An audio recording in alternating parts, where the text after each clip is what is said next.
تو دیکھو داعی کا اجر اللہ نے اپنے ذمے لیا ہے.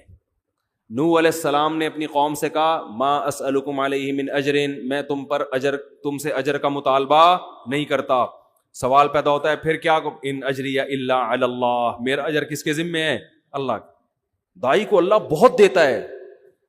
یہ رزق ایسی چیز ہے استغنا کے ساتھ جب آتا ہے نا تو چھپڑ پھاڑ کے آتا ہے. یہ آدمی بھاگتا ہے رزق سے اور رزق اس کے پیچھے بھاگتا ہے. وہ نبی صلی اللہ علیہ وسلم نے فرمایا جس نے آخرت کو اپنا اصل ہدف بنایا نا تو اتتہ الدنیا وہی راغمہ، دنیا بھی ملتی ہے لیکن ناک رگڑتے ہوئے ملتی ہے، ذلیل ہو کے ناک رگڑ رہی ہوتی ہے، کہتی قبول کر لے ہمیں، لیکن ایسے ملتی ہے دنیا.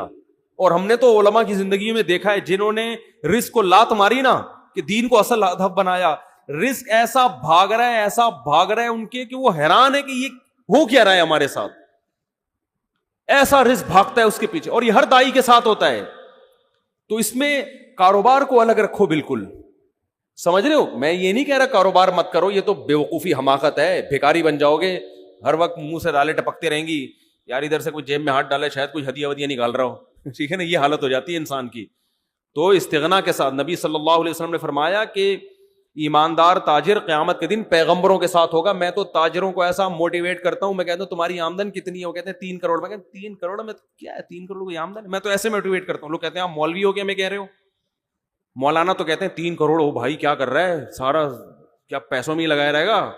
میں کہتا ہوں 3 کروڑ کو 6 کروڑ بنا بھائی تو. وہ کہتے ہیں کس قسم کی باتیں کر رہا ہوں؟ میں کہتا ہوں بھائی مسلمان کے مضبوط ہونے سے اسلام مضبوط ہوگا. مسلمان کو تو صحابہ کرام جو مالدار تھے، وہ آپ کا کیا خیال ہے چھوٹے موٹے مالدار تھے؟ جامعۃ رشید نے ایک تحقیق کی ہے کہ صحابہ میں جو مالدار تھے نا ان کے اثاثے کتنے تھے؟ 5 ارب روپے اس زمانے کے حساب سے. ان کے پاس جو چاندیاں تھیں نا جن کی بالیت 5 ارب روپے کی بنتی ہے.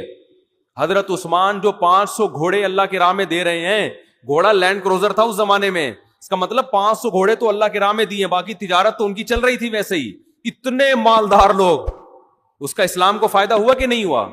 تو اسلام تو تجارت سکھاتا ہے، اس لیے کہ تجارت میں پیسہ بہت ہے. اللہ نے پیسے کو اپنا فضل کہا ہے کہ جمعے کی نماز جب ہو جائے تو وابتغوا من فضل اللہ، پھر اللہ کے فضل کو تلاش کرو. جاؤ سمندر کو مسخر کیا لتبتغوا من فضلہ، تاکہ تم اللہ کے فضل کو تلاش کرو. سمندر میں روزی تلاش کرو، کنٹینر آئے تمہارے، ایکسپورٹ ہو امپورٹ ہو. یہ جو سمندر میں اللہ کہتا ہے نا کہ میں نے مال رکھا ہے، رزق رکھا ہے، اس سے مراد ہے بزنس. کیونکہ سمندری تجارت سے انویسٹمنٹ سمندری تجارت میں کم ہوتی ہے، ارننگ زیادہ ہوتی ہے. تو اللہ کہہ رہے ہیں میں نے سمندر کو مسخر کیا، تمہارے فرما بردار بنا دیا، تاکہ وسخر وہ کیا ہے، وَلَهُ الْجَوَارِ الْمُنْشَآتُ فِي الْبَحْرِ كَالْأَعْلَامِ، پہاڑوں جیسے جہاز سمندر میں چلیں گے. کیوں؟ رزق تلاش کرنے کے لیے. تو یہ رزق کیسے تلاش ہو رہا ہے؟ کنٹینر میں مال جائے گا بھی اور کنٹینر میں مال آئے گا بھی. تمہارے کنٹینروں نے، یہ تو سمندر اللہ نے ہمارے لیے بنایا ہے. اور آپ یہاں گولے گنڈے کی دکان کھول کے بیٹھے ہوئے ہو کہ جب گولے گنڈے سے میرا گزارا ہو رہا ہے تو مجھے کنٹینر کی کیا ضرورت ہے؟ دیکھو گزارا کے لیے تو 2 وقت کی روٹی کافی ہے. شکر ادا کرنے کے لیے تو یہ ہے کہ جس کو 2 وقت کی روٹی بھی مل رہی ہے، ناشکری اس کے لیے جائز نہیں ہے. جب بھی وہ ملے بولے بھائی اللہ کا دیا میرے پاس بہت کچھ ہے، لیکن کمائے قوم کے لیے، مذہب کے لیے، اسلام کے لیے، اللہ کے لیے، کہ اوپر والا ہاتھ نیچے والے ہاتھ سے بہتر ہوتا ہے. جب آپ کے پاس دولت آئے گی جائز طریقے سے، حلال طریقے سے آپ خرچ کرنے والے بنو گے، سر اٹھا کے جیو گے. اللہ کو مخلوق کے سامنے غلامی پسند نہیں ہے کہ ابھی اس سے ادھار مانگ رہا ہے، کبھی اس سے ادھار مانگ رہا ہے، پیسے ہی نہیں ہے. ہمارے حضرت فرمایا کرتے تھے نا، ایک مولانا صاحب سے میں نے پوچھا آپ شادی کیوں نہیں کرتے؟ حضرت ان کی نقل اتارتے تھے. حضرت فرماتے ہیں آپ اتنے بڑے ہو گئے، آپ شادی نہیں کر رہے، مسئلہ کیا ہے آپ کے ساتھ؟ تو حضرت ان کی نقل اتارتے تھے کہ جب ان سے پوچھا جاتا کہ شادی کیوں نہیں کر رہے، کہتے ہیں پیسے ہی نہیں ہے. یعنی ایسا، وہ حضرت کے شاگرد تھے تو کوئی حرج نہیں تھا حضرت کے لیے ان کا مذاق اڑانا. تو حضرت کو بڑا غصہ آیا کہ ایسا اسٹائل کیوں بنا رہے ہو، پیسے ہی نہیں ہے. یعنی یہ ناشکری والا اسٹائل ہے نا، یہ کیا کریں پیسے ہی نہیں ہے. تو حضرت کو بہت غصہ آتا تھا ان کے اوپر، نہیں یہ اسٹائل کیوں ہے؟ اسٹائل یہ ہونا چاہیے بھائی اللہ کا دیا بہت کچھ ہے. اب سوال جب اتنا کچھ ہے تو شادی کیوں نہیں کر رہے؟ بولے بھائی وہ اگلا مہر بہت زیادہ مانگ رہا ہے. آج کل لڑکیوں کے خرچے بہت ہیں، تو اللہ کا دیا تو بہت کچھ ہے، لیکن ان کمبختوں کی ہوس کو لگام کون دے؟ یوں کر لو، اللہ پہ نہیں، پیسے ہی نہیں ہے کا مطلب اللہ نے مجھے دیا ہی نہیں ہے، تو بولو پیسہ بہت ہے بھائی، اللہ کا دیا بہت کچھ ہے، حالانکہ کچھ بھی نہ ہو پھر بھی بولو بہت کچھ ہے، اس لیے کہ واقعی بہت کچھ ہے۔ جہاں آپ کو 2 وقت کی روٹی مل رہی ہے نا، آنکھوں میں بینائی ہے، سننے کی سماعت ہے، بہت کچھ اللہ نے آپ کو دے دیا، اب رونے دھونے کی اجازت نہیں ہے۔ تو اب آپ کماؤ، زیادہ کماؤ، قوم کے لیے کماؤ، آپ مدرسوں میں خرچ کرو گے، بیوہ عورتوں پہ خرچ کرو گے، یتیموں کی، ایک یتیم کی کفالت، نبی نے کیا فرمایا کہ جس نے یتیم کی کفالت کی جنت میں میرے ساتھ ایسے ہوگا۔ ذهب اہل الدثور بالاجور، صحابہ نبی کے پاس آئے، یا رسول اللہ مالدار لوگ تو اجر میں بڑھ گئے، جتنی نمازیں ہم پڑھتے ہیں وہ بھی پڑھتے ہیں، لیکن صدقات و خیرات تو وہ ہم سے زیادہ کر رہے ہیں۔ اب غریب آدمی احساس کمتری میں جاتا ہے، تو وہ یہ سوچ کے شکر ادا کرے کہ اللہ نے آپ کو دولت نہ دے کے بہت سے فتنوں سے بچا لیا، کیونکہ دولت آنے کے بعد اجر میں آگے کم بڑھنے لوگ، نیکیوں میں کم بڑھتے ہیں، گناہوں میں بڑھنے والے زیادہ ہیں۔ تو اللہ نے آپ کو اس آزمائش سے بچا لیا، آپ کا حساب بھی ہلکا پھلکا، قیامت میں اللہ پیسوں کا حساب مانگے گا، آپ بولو گے جیب نکال کے دو گے، اللہ میاں کو بولو پیسے ہی نہیں ہے، کس چیز کا حساب لے رہے ہیں؟ اے اللہ صبح ایک انڈا بمشکل کھا لیا کرتے تھے، وہ بھی بیگم کی صلواتیں سن کے، تو وہ ویسے ہی گناہ اس کے غریب کے معاف ہو چکے ہوں گے، بیگم نے اتنی سنائی ہوگی، اس کا سر گنجا کر دیا ہوگا، کم بخت جب دھیلا نہیں ہے تو مجھ سے شادی کیوں کی تھی؟ تو وہ غریب تو ویسے ہی لپٹایا کہاں جائے گا؟ جنت میں۔ تو مالدار کی آزمائش زیادہ ہے، تو جو آزمائش اللہ کی طرف سے ہو وہ تو ٹھیک ہے، اپنی حماقتوں سے جو آزمائش ہوتی ہے پھر وہ صحیح نہیں ہوتی۔ تو آپ اپنی حماقتوں سے اگر غریب بنے ہوئے ہو تو یہ اللہ کی طرف سے آزمائش نہیں ہے، بلکہ یہ کس کی طرف سے ہے؟ یہ آپ کی اپنی حماقت ہے۔ تو اپنے طرف سے تو کوشش کرنی چاہیے۔ خیر بات کو جلدی سے سمیٹ کے ختم کرتا ہوں۔ تو اللہ نے کیا فرمایا کہ تم اکیلے میں غور کرو، تمہارے ساتھی محمد صلی اللہ علیہ وسلم کے دل میں نہ تو لالچ ہے اور نہ ان کو جنون ہے، یہ ان کے برحق ہونے کی علامت ہے۔ قوم سے ٹکر لے رہے ہیں، مارے کھا رہے ہیں، پتھر سر سے خون نکلتا ہے تو جوتوں میں جمع ہو جاتا ہے، رشتہ دار سب الگ ہو گئے، چچا کہہ رہے ہیں کہ مجھ پہ اتنا بوجھ مت ڈالو کہ میں برداشت نہ کر سکوں۔ تو یہ بہت بڑی دلیل ہے آپ صلی اللہ علیہ وسلم کے برحق ہونے کی۔ تو قرآن کہہ رہے ہیں ہم تسألوہم اجرن، اے نبی کیا آپ نے ان سے پیسے مانگے ہیں کہ جو مجھ پر ایمان لائے گا تو مجھے زکاتیں لا کے دیا کرے، مجھے ہدیے لا کے دیا کرے، مجھے اتنے پیسے ہر مہینے دیا کرے، اور جس کی وجہ سے یہ بوجھل ہو گئے ہوں؟ ایسا بھی نہیں ہے۔ حتیٰ کہ دیکھو ابو طلحہ انصاری رضی اللہ تعالیٰ عنہ آئے نبی کے پاس، بس یہ واقعہ سنا کے بیان ختم کرتا ہوں، کہ یا رسول اللہ، قرآن میں اللہ نے آیتیں نازل کر دی، لن تنالوا البر حتی تنفقوا مما تحبون، کہ تم نیکی کی حقیقت تک اس وقت تک نہیں پہنچ سکتے جب تک محبوب چیز اللہ کی راہ میں صدقہ نہ کرو۔ یعنی اگر نیکی تو کم چیز بھی صدقہ کرنے سے ہوگی، لیکن اگر نیکی کی حقیقت اور تہ تک پہنچنا چاہتے ہو تو ایسی چیز صدقہ کرو جس سے تمہارا دل اٹکا ہوا ہے، محبوب چیز نکالو اللہ کی راہ میں، قربانی دو۔ دیکھو جس کو دنیا میں جب ایک دوسرے سے محبت ہوتی ہے نا تو لوگ آپ سے آپ کی پسندیدہ چیز مانگ لیتے ہیں۔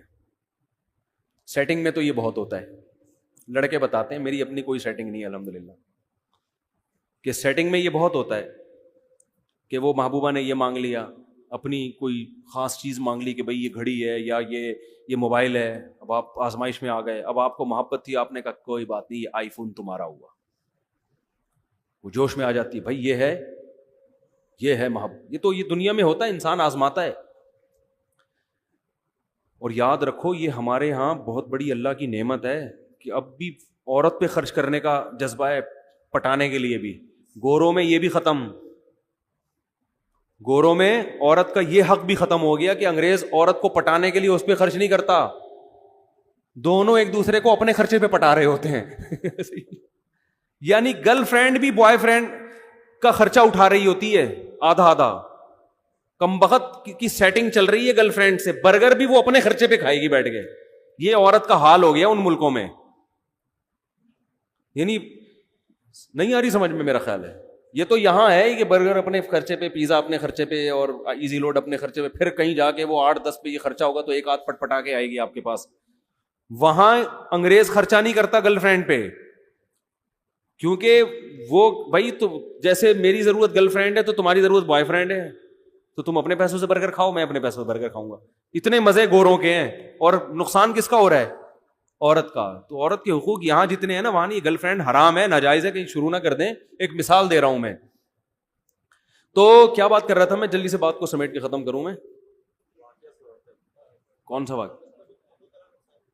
ہاں, تو محبوب ترین چیز اللہ کی راہ میں صدقہ کیا جائے. قرآن نے کہا نیکی کی تہ تک تم اس وقت پہنچو گے. یہ آیت جب نازل, لن تنالوا البر, ہرگز نہیں نیکی کی حقیقت تک پہنچ سکتے جب تک محبوب چیز صدقہ نہیں کرو گے. حضرت ابو طلحہ انصاری آئے, یا رسول اللہ, اللہ نے آپ پہ جو آیتیں نازل کی, قرآن نازل کیا, اس میں اللہ نے فرمایا کہ محبوب ترین چیز کو صدقہ کرنا پڑے گا. تو میں نے اپنے دائیں بائیں غور کیا, میرے پاس محبوب ترین مال کون سا ہے؟ تو میرے 2 باغ ہیں جو مجھے بہت ہی محبوب ہے. پراپرٹی ہے نا, ایک تو باغ ویسے ہی اچھا لگتا ہے, دوسرا وہ ارننگ کا اس زمانے میں اس سے بہتر ذریعہ تھا نہیں, تو یہ تو میری ارننگ کا ذریعہ ہے, یہ مجھے بہت محبوب ہے. تو آپ کو اختیار ہے, آپ جہاں چاہیں صدقہ کر دیں. میں ہوتا تو شاید میرے دل میں لالچ آتی کہ بھائی میں بھی آخر انسان ہوں, ہے بھائی, میرے بیان سن کے تمہیں صدقے کی توفیق ملی ہے, اور میرے بچے بھی ماشاءاللہ ہول سیل کے حساب سے ہیں. میرے ذہن میں تو وسوسہ آ جاتا. اب ایسا نہ ہو کہ آپ لوگ صدقہ کرنا میرے اوپر شروع کر دیں. میرے ذریعہ آمدن اچھا خاصا ہے, ٹھیک ٹھاک ہے, الحمدللہ, بزنس ہے میرا, اور آج سے نہیں ہے 15 سال سے ہے.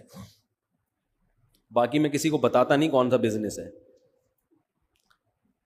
یہ ہوائی بزنس ہی پراپر بزنس ہے. تو بتاتا کیوں نہیں؟ اس لیے کہ یہ ممبر, یہ جگہ نہیں ہے. کبھی چھاؤں میں آئے تو بات کریں گے. پھر وہ لیکن اب بتاؤں گا تو بولیں گے چورن بیچ رہا ہے اپنا, تو میں نہیں بتاؤں گا, میں نہیں بتاؤں گا, یہ نا. تو یہ ضمناً میں نے اس لیے بتا دیا کہ آپ کہیں گے یہ کیا ہو رہا ہے یہ. تو کیا کہہ رہا تھا یار, ایک تو کھوپڑی بہت عجیب سی ہو گئی. ہاں, حضرت ابو طلحہ انصاری آئے, تو میں اگر ہوتا تو میرے دل میں لالچ آتی کہ یار میرا بیان سن کے آپ کی سخاوت جوش میں آئی ہے, تو کس کو دے دو؟ مجھے دے دو. اور یہ تو زکوٰۃ بھی نہیں ہے نا جو سید پہ حرام ہو, تو یہ تو آپ پہ صلی اللہ علیہ وسلم پہ حرام بھی نہیں تھا. اور آپ صلی اللہ علیہ وسلم اتنے مسکین کہ گھر میں 40 دن چولہا نہیں جلتا, آگ جلنے کی نوبت ہی نہیں آتی, صرف کھجور پہ گزارا ہوتا, وہ بھی کبھی مل گئی کبھی نہیں ملی. تو سب سے زیادہ مسکین کون تھے؟ آپ صلی اللہ علیہ وسلم, اور 9 بیویاں. لیکن آپ صلی اللہ علیہ وسلم نے فرمایا اپنے چچا زاد بھائیوں کو دے دو. کیوں؟ قرآن رشتہ داری جوڑنے کا بہت زیادہ حکم دیتا ہے نا.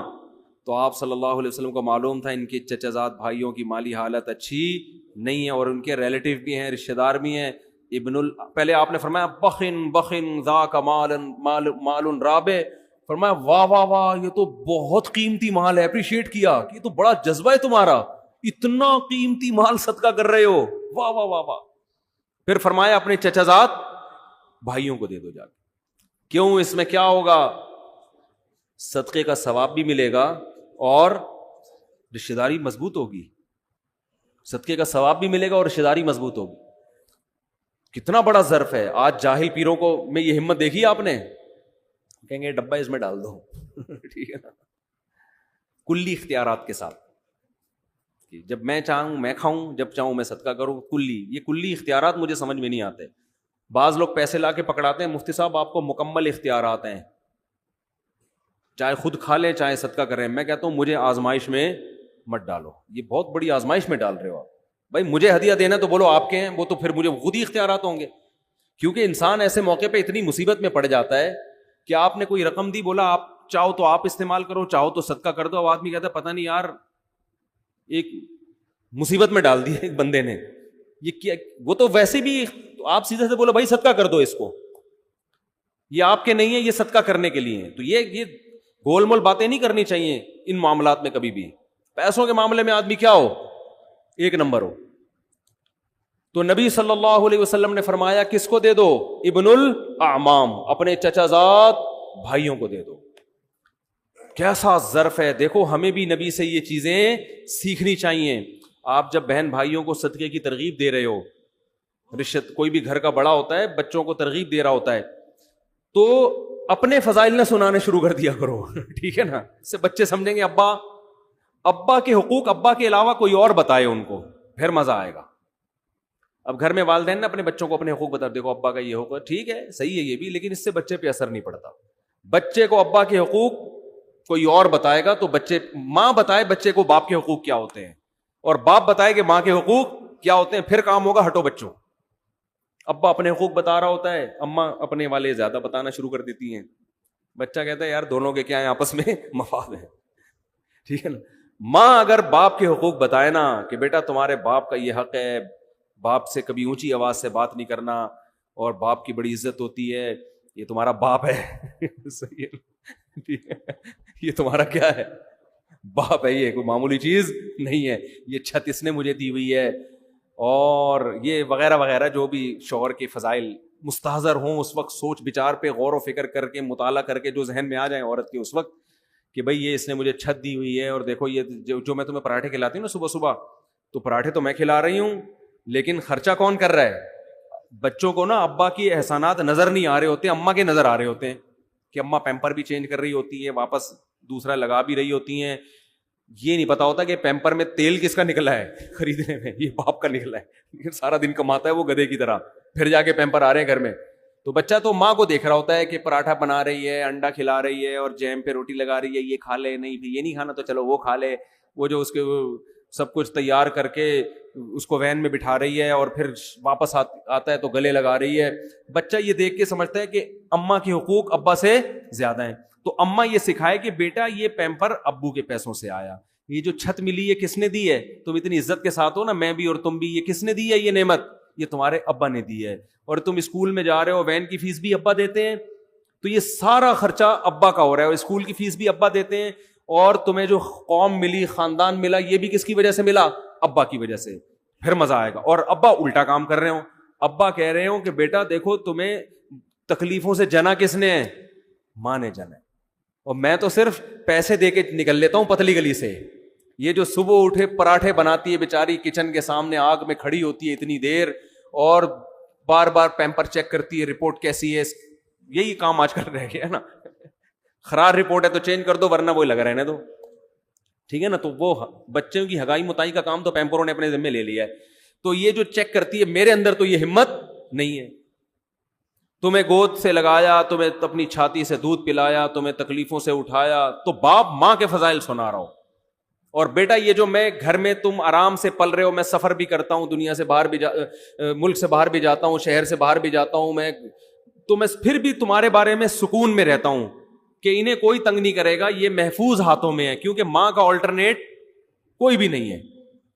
تو میں جو اتنی بے فکری سے تھڑے پہ بیٹھ کے گپے لگا رہا ہوتا ہوں نا دوستوں کے ساتھ، مجھے پتا ہے بچے گھر میں صحیح پل رہے ہیں، ماں کے علاوہ کسی اور گود میں ہوتے پتہ نہیں کیا کر رہی ہے، زہر کھلا دے کہ مارنا دیتی کہیں، وہ سامنے تو بڑی اچھی بنی ہوتی ہے ماشاءاللہ، میرا لال باپ کے جاتے ہی بولے کم بخت، ایک آدمی نے کی شادی کی، سوتیلے بیٹا ملا نا اس کو، تو مجھے وہ کہہ رہا ہے یار یہ سوتیلا بیٹا جو ہے نا مجھے ایک آنکھ نہیں بھا رہا ہے ٹھیک ہے نا، ان کا مزاج بھی ہے، کہہ رہا ہے یار یہ مجھے ایک آنکھ نہیں بھا رہا ہے یہ، تو میں نے کہا کیا خرابی؟ کہہ رہے یار یہ مجھے پتہ نہیں اپنے بچوں میں بالکل بھی اچھا نہیں لگ رہا ہے۔ تو ظاہر ہے جو سچی مچی کی ماں ہوتی ہے، سچی مچی کا باپ ہوتا ہے، اس کو جو اپنے بچے اچھے لگتے ہیں وہ دوسروں کے اچھے نہیں لگتے، تو باپ کو چاہیے بچوں کو بتائے کہ دیکھو تمہاری ماں نے جو تمہیں گود میں سکون ملا ہے نا، اور میں بھی جو تمہاری طرف سے تسلی میں ہوں، کیونکہ مجھے پتا ہے کہ تمہاری ماں تمہیں پال رہی ہے، کوئی اور عورت ہوتی تو مجھے بھی تسلی نہ ہوتی۔ تو دونوں ایک دوسرے کے فضائل سنائیں گے تو کام چلے گا، وہ ادھر اپنی طرف گھسیٹ رہا ہے، وہ ادھر اپنی طرف، کہ ماں کی باتوں میں نہیں آنا، بتا دوں میں یہ تو میں اس کی باتوں میں آ گیا تھا تو شادی ہو گئی میری اس سے اب تم نہیں آنا، تمہاری ماں الٹی باتیں بتائے گی بیٹا تمہیں، اور ماں یہ کہہ رہی ہوتی ہے دیکھو تمہارے ابا نے تو مجھے کبھی سکون دیا نہیں ہے، اس کی باتوں میں مت آنا۔ تو اس سے بچہ کسی کا بھی نہیں بنتا، یہ بتا دوں، نہ باپ کا رہتا ہے نہ ماں کا رہتا ہے۔ تو کہاں سے کہاں بات چلی گئی؟ تو خلاصہ یہ نکلا اس پوری بحث کا کہ ہمارے نبی کی دعوت میں کیا تھا؟ اخلاص، اور یہ جب تک لوگوں کی جیب پہ لالچ ہوگی نا، نظر ہوگی، یہ چیز پیدا نہیں ہوگی. گھما پھرا کے لے آؤ گے کہیں نہ کہیں سے چورن چٹنی کی طرف، ٹھیک ہے نا. ایک دم مایوس کر دو لوگوں سے اپنے آپ کو، ایک دم کیا کر دو، مایوس، کہ بھائی کوئی کروڑ پتی بھی ہے تو میری بلا سے، میرے لیے نہیں ہے وہ، میں وہی ہے جو میری جیب میں ہے. میں نے ایک بیان کیا تھا، وہ بڑا اچھا کلپ چلا ہے، بہت میں نے خود بھی سنا تو بڑا اچھا لگا، مجھے مزہ آیا، کہ آپ کے سامنے لوگ اپنی دولت بتاتے ہوئے ڈرے نہیں، اپنے آپ کو ایسا بناؤ. کوئی آ کے آپ کو کہتا ہے نا میری کروڑوں روپے کی آمدن ہے، ڈرتا ہے، بتاتا نہیں ہے، اس کو پتا ہے قرضہ مانگے، کل اس کے پہ حالات آئیں گے، مجھے اسے فون کرے گا پیسے چاہیے. تو اپنے آپ کو ایسا بنا دو کہ لوگ آپ کے سامنے آ کے اپنے دل کی بات رکھیں کہ میری اصل ایکچوئل آمدن اتنی ہے، اور اس کو یہ امید ہو کہ میرے بتانے سے ان کی صحت پہ کوئی فرق نہیں پڑے گا. ایسا نہیں ہوگا کہ حالات آئے تو مجھے فون کریں گے. میں بہت نالائق ہوں، لیکن اللہ کا فضل ہے، بڑے بڑے تاجر مجھے اپنی آمدن بتاتے ہوئے جھجکتے نہیں ہیں. ان کو پتا ہے مولوی صاحب کبھی فون کر کے چندہ نہیں مانگے. ہاں کوئی بہت کسی سے قریبی تعلق ہو تو وہ تو انسان مانگ سکتا ہے اس سے، اور یہ اس کی علامت ہے کہ مانگتے ہوئے آپ کو اگر عزت ہے اور شرم نہیں آ رہی عزت بھی ہو بجے تو یہ بے تکلفی کی علامت ہے. جیسے دوست جاتے ہیں نا کہ یار ذرا نہاری کے پیسے تو دے یار، تو بے تکلفی کی تو ایک اس کا تو اصول ہی الگ ہے نا. کسی سے اتنی گہری دوستی ہو، بے تکلفی ہو، اس سے مانگنے میں تو کوئی حرج نہیں ہے، کیونکہ وہ بھی مانگ لے گا آپ سے، آپ بھی مانگ لو گے اس سے، یا ویسے ہی اس سے تعلق اتنا ہے اور آپ کو بھی پتا ہے منع بھی کر دے گا. تو وہ تو ریلیٹو اپنے خاص ہوتے ہیں، وہ انسان کو پتا چل جاتا ہے. لیکن نارمل ایسا نہیں ہونا چاہیے. کوئی بھی آ کے جتنی بھی آمدن ہے بھائی آپ کی بلا سے، اپنے آپ کو ایسا بناؤ، اس سے رزق تھوڑا دیر سے ملے گا لیکن ملے گا چھپڑ پھاڑ کے. اور جو لالچ ہے نا، ادھر سے نکال لوں، ادھر سے لے لوں، ادھر سے لے لوں، اس سے فوری طور پہ تو کچھ مل جاتا ہے لیکن ہمیشہ کے لیے انسان محروم ہو جاتا ہے. لوگ سمجھ جاتے ہیں کہ یہ لالچی آدمی ہے، اس سے چھپاؤ، بھاگو، پھر قرضہ مانگو، فون نہیں اٹھاؤ اس کا. سمجھتے ہو گے نہیں سمجھتے؟ خدا کی قسم سر اٹھا کے عزت کے ساتھ جینے میں جو مزہ ہے نا، ایسا خاندانی مزہ ہے جو کباب پراٹھوں میں وہ مزہ نہیں ہے. ایک واقعہ سنا دوں تاکہ بیان کمپلیٹ ہو جائے. ہمارے حضرت ایک واقعہ بہت سنایا کرتے تھے، ہمیں بڑا اچھا لگتا تھا یہ واقعہ. پرانے وقتوں کی بات ہے جب بادشاہی حکومت ہوا کرتی تھی، تو ہندوستان سے جو ہے نا کوئی شخص چلا گیا کسی عرب کنٹری میں. اس وقت سعودی عرب نہیں تھا، عرب ارض حجاز کہا جاتا تھا. عرب لوگ بڑے سخی ہوتے ہیں. تو یہ چلا گیا بے یار و مددگار، تو وہاں کسی شہزادے نے اس کا بڑا اکرام کیا کہ بھئی ہندوستان سے آیا ہے، مسافر ہے، تو بڑا اکرام کیا اس کا. اس کو بڑی خوشی یار ایک عرب شہزادہ میرا اکرام کر رہا ہے. تو اس نے کہا کہ کبھی ہندوستان آؤ اور تمہیں کوئی ضرورت ہو تو میرے گھر پہ آنا. شہزادے نے کہا مجھے کیا ضرورت، میں شہزادہ آدمی، میں تو فقیر غریب آدمی ہے، تو میں نے تیری مدد کر لی ویسے ہی، مجھے کوئی تیرے سے مدد نہیں. وہ فقیر تھا بیچارہ، غریب تھا نا. تو پھر بھی اس فقیر نے کہہ دیا کہ یار حالات کا کچھ پتہ نہیں ہوتا، کبھی آنا ہو تو یہ میرا ایڈریس ہے، آ جانا. تم شہزادے ہو لیکن جو ہے کبھی کبھی ضرورت پڑ جائے. اللہ کی قدرت کی بغاوت ہوئی، اس حکومت کا خاتمہ، اور ظاہر ہے پھر تو شہزادے قتل ہوتے ہیں. تو یہ بھاگا. اب وہ عرب کی زمین چھوڑ کے بھاگا، تو اس کو خیال آیا کہ میرا ایک ہندوستان میں دوست تھا، تو اس نے یہ مجھے ایڈریس دیا تھا. اچھا، اس شہزادے نے اس کو کہا تھا کہ ہم شہزادے لوگ ہیں، ہم کسی کے سامنے ہاتھ نہیں پھیلاتے، ہمارا اسٹائل ہی یہی ہے. شہزادے، ہم شہزادے لوگ ہیں، ہاتھ نہیں پھیلاتے ہم کسی کے سامنے، چاہے کتنی ضرورت ہو. اب اس کو پڑ گئی ضرورت. اس نے کہا یار وہ اس نے بڑے واسطے دیے تھے کہ میرے پاس ضرور آنا، بڑی خوشی ہوگی، تو چلو یار چلتے ہیں. یہ سمجھا بے تکلف دوست ہے. جب اس کے در پہ گیا، پہلے تو اس نے پہچاننے سے انکار کر دیا. اس نے بتایا میں وہ شہزادہ ہوں. ہو ویلکم، آئیے آئیے بیٹھیے. آئیے، کیسے آنا ہوا؟ یار حالات نے تختہ پلٹا اور مجھے ضرورت پڑ گئی، آج میں تمہارے در پہ آ گیا. تو اس ہندوستانی نے فارسی کا ایک شعر پڑھا. اس شعر کا مفہوم یہ ہے کہ حاجت اور ضرورت بڑے بڑے شیروں کو پتہ نہیں گیدڑ بنا دیتی ہے یا لومڑی بنا دیتی ہے. بڑے بڑے شیروں کو کیا کر دیتی ہے؟ گیدڑ یا فقیر بنا دیتی ہے. کچھ ایسا اس نے شعر پڑھا جس میں توہین کا تھوڑا سا عنصر تھا کہ دیکھو تو اتنا بڑا شہزادہ تھا، لیکن ضرورت جب پڑتی ہے نا، بھوک لگتی ہے، تو بڑے بڑے شہزادے بھی کیا بن جاتے ہیں؟ فقیر. یہ بڑا نالائق تھا. اس نے یہ ایسے موقع پہ کہنے کا تھا نہیں شعر. یہ تھا تو خون میں تو شہزادہ تھا نا، بلڈ تو وہی تھا. اس نے کہا کہ شیر ہمیشہ شیر رہتا ہے، کیسی ہی حاجت ہو، شیر کبھی گیدڑ اور لومڑی نہیں بنتا، اور شیر ایسی حاجتوں پہ 100 جوتے مارتا ہے جو حاجت اس کو فقیر بنا دے، اور کہا میں تجھ سے ایک دھیلا نہیں لوں گا، بھوکا مر جاؤں گا۔ اب وہ ہندوستانی، ارے بھائی میں نے ویسے ہی کہہ دیا تھا بھائی معاف کر دے، اس نے کہا نہیں، میں خدا کی قسم بھوکا مر جاؤں گا تجھے یہ بتانے کے لیے کہ شیر ہمیشہ شیر رہتا ہے، وہ 100 حاجتوں پہ، وہ ایک حاجت پہ 100 جوتے مارتا ہے، ٹھیک ہے نا، لیکن وہ کسی کے در کا بھیکاری نہیں بنتا۔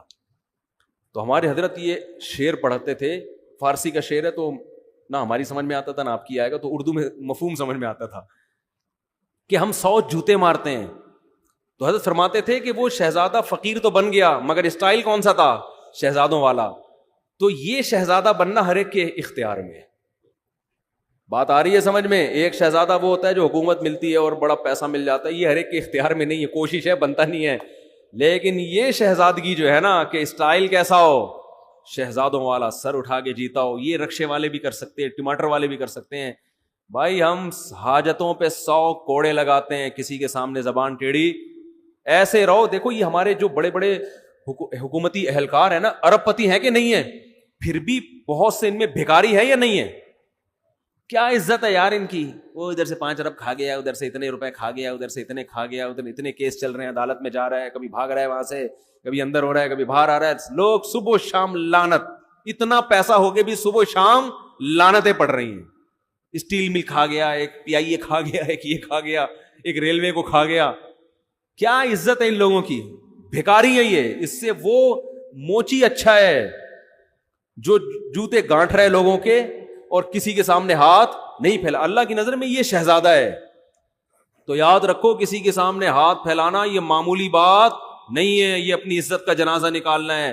اللہ سے دعا مانگا کرو اللہ کسی آزمائش میں نہ لے کر آئے، اللہ اتنا دے کہ ہمیں ضرورت نہ پڑے، لیکن یہ بھی دعا مانگو اے اللہ اگر کبھی خدا نہ خواستہ آزمائش مقدر ہے تو ہمیں کسی کے سامنے ہاتھ پھیلانے والا نہ بنا، ہاتھ نہ پھیلائے، سر اٹھا کے جیے، دھیلا نہ ہو، لیکن اسٹائل ایسا ہو جیسے آپ سے بڑا سیٹ دنیا میں کوئی ہے ہی نہیں۔ ہمارے حضرت بہت غریب تھے، 60 سال کی عمر تک، فرماتے ہیں کہ میرے پاس لاہور اپنے شیخ کی زیارت کے لیے ٹرین کا کرایہ نہیں ہوتا تھا، لیکن میں جیتا ایسے تھا لوگ قرضے مانگتے تھے مجھ سے آ کے، سمجھتے تو بہت بڑے سیٹ ہیں یہ، اور حضرت بھی دیتے نہیں تھے کیونکہ جس کو دیا واپس نہیں دیا اس نے۔ حضرت فرماتے تھے اس زمانے میں جو کسی کو قرضہ دے دے وہ احمق، اور جو لے کے واپس کر دے وہ اس سے بڑا بے وقوف۔ جو قرضہ دے دے وہ بھی بے وقوف، اور جو لے کے واپس کر دے وہ اس سے بڑا بے وقوف۔ اب اس کا ایک مطلب ہے، لوگ کہتے ہیں یہ تو قرضہ دینا تو واجب ہے، اس کو ڈبل بے وقوف کیوں کہہ دیا؟ ڈبل بے وقوف اس لیے کیا کہ اس کو پتا تھا میں نہیں دیتا تو کیا بگاڑ لیتا، پھر بھی دے دیا، بے وقوف ہے یا نہیں ہے؟ تو ایسا استغنا، تو انسان کسی کی جیب پہ نظر نہ رکھے۔ بھائی اپنا کھائیں گے، اپنا بھوکے مر جائیں گے تو کیا ہو گیا یار، مرتا ورتا کوئی نہیں ہے، اللہ ایسا کھلاتا ہے نا غیب سے، زبردستی لوگ ٹھوس ٹھوس کے جائیں گے آپ کے منہ میں۔ اب دیکھو ہم جب مولوی بننے کے لیے آئے تو ہمیں تو لوگ تانا دیتے تھے کھاؤ گے کہاں سے، اتنے تانے ملتے تھے، اتنے تانے، اب ٹھونس رہے ہیں مفتی صاحب گرل فش، دال چاول، مسالے والی بریانی، اور ہم جاتے بھی ہیں تو دھونے والے کھا کے، بھائی پیٹ ہے، لالو کھیت تھوڑی ہے کہ اتنا گنجائش تھوڑی ہے اس میں۔ اللہ ٹھونستا ہے، کھلائے گا، برس پیچھے بھاگے گا آپ کے۔ تو بہت بڑی نعمت ہے۔ میں تو یہ باتیں کر رہا ہوں، میرے اندر بھی وہ استغنا نہیں ہے، میں اس لیے باتیں کر رہا ہوں کہ میرے اندر پیدا ہو جائے۔ آپ سمجھے مفتی صاحب تو پتہ نہیں کتنے زبردست استغنا کے ساتھ جیتے ہوں گے، ہوئے ہوئے ہم بھی باتیں کر رہے ہیں، باتیں کرنے پر گورنمنٹ کی طرف سے کوئی پابندی نہیں ہے، عمل بڑا مشکل کام ہے۔ تو میں بھی اس لیے کہہ رہا ہوں تاکہ میرا بھی استحضار ہو جائے۔ تو عزت کا، اور خاص طور پر دیندار آدمی، داڑھی والے، نمازی، ان کو تو بہت عزت نفس کا خیال کرنا چاہیے، بہت زیادہ خیال کرنا چاہیے عزت نفس کا، کہ عزت پہ آنچ نہ آئے۔ تو ہمارے نبی نے اتنی غربت میں گزارا کیا، ایک پیسے نہیں مانگے، صحابی صدقے کی ترغیب دے رہے ہیں تو کہہ رہے ہیں اپنے چچا زاد بھائیوں کو دے دو، ٹھیک ہے نا، تو ان کو کبھی جہاد میں خرچ کروا رہے ہیں، اپنی ذات کے لیے نہیں مانگ رہے، اپنی ذات کے لیے، اپنی بھوک بھی نہیں بتا رہے لوگوں کو جا کے کہ میرے حالت یہ ہے، یہ میری حالت۔ صحابہ نے غزوہ خندق میں آپ کے چہرے کو دیکھ کے اندازہ لگایا کہ آپ کتنی شدید بھوک میں ہیں، چہرے کو دیکھ کے اندازہ لگایا۔ تو اس ہمارے نبی تو بڑے مستغنی تھے بھائی، ہمیں بھی ایسی زندگی گزارنی چاہیے۔ اللہ تعالیٰ عمل کی توفیق عطا فرمائے۔